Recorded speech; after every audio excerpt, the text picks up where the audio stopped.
May nagbigay ng kalabasa from Laguna. Ayan. Salamat parang Larry. Kaya kataan natin. Dami na ng pusa. Kailangan nga pala natin ng sili para doon sa ating ginataan. Ayan. Tayo na ang dalawa. Tama na ito isa.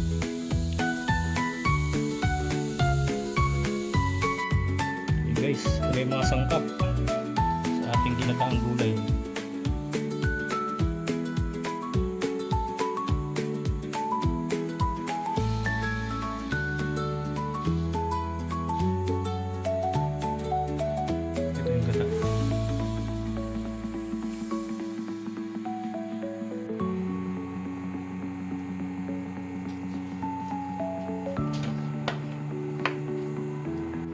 Okay, mag-isa na tayo. Unahin natin tuluya.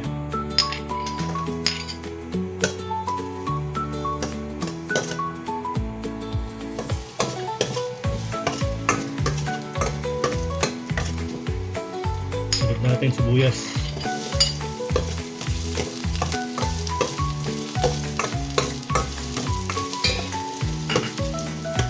Sunod na rin natin bawang.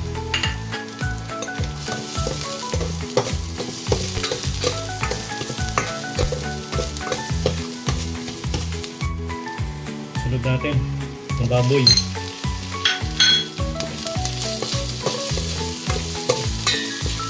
Ang bango.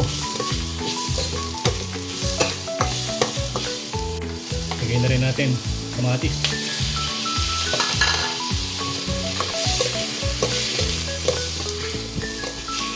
Lagyan na rin natin ng paminta. Gusto ko kasi sinasama sa gisa yung paminta. Mabango.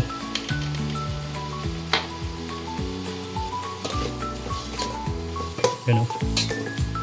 May mo siya agad. Okay. Lagyan na natin ng patis. Patis ginamit ko, walang alamang eh.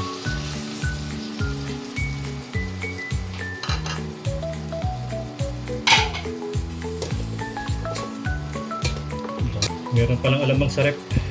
Hindi ko alam eh. Lagyan natin konti. Yan.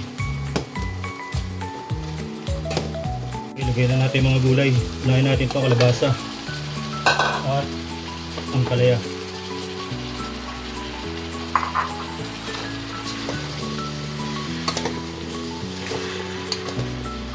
Ilagay na rin natin sitaw.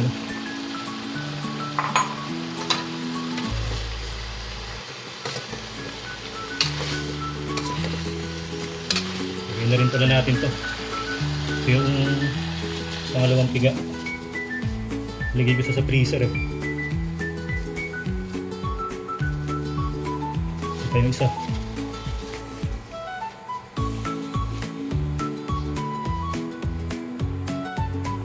Lagay na rin natin bunga ng malunggay. Galing nga sa Malolos. Lagyan natin ang asin. Medyo matabang.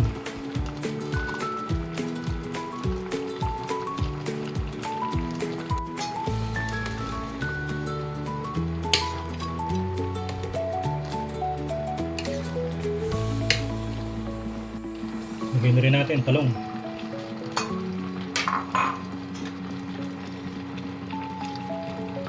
Lagyan natin ito, okra.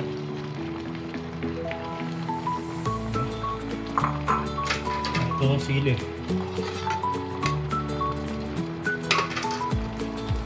Ayan, lagyan na natin ito, kakang gata. Ito yung unang piga.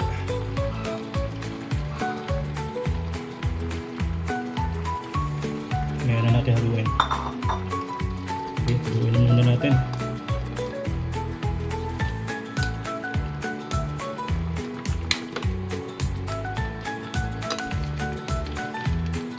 Haluin yung kalabasa. Okay na to.